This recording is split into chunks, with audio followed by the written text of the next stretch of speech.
د ننګرهار ښېوې ولسوالۍ کې یو شل بستریز خصوصي روغتون پرانیستل شو. د دغه روغتون پرانیستې مراسمو کې د عامې روغتیا وزیر وویل خصوصي روغتونونه د دولتي روغتونونو ترڅنګ د هیوادوالو درملنه کې مهم رول لري او له نورو شتمنو هیوادوالو یې وغوښتل چې دغه برخه کې پانګونه وکړي.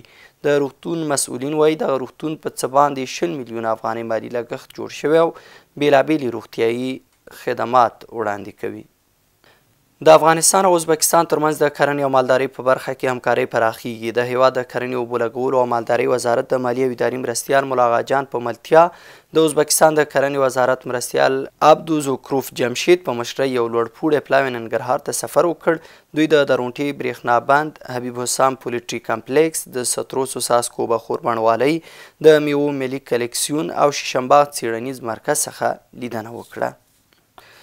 ننګرهار ختیځ روح الله ترخیل کرکټ اکاډمۍ کې د ښوونځیو زده کوونکو ترمنځ د کرکټ بال سیالۍ پیل شوې. مسؤلین وایي دغه سیالۍ به 15 ورځې دوام وکړي او له سیالیو یې موخه ښوونځیو کې د ورزش پیاوړتیا او مسلکي لوبغاړو روزل دي.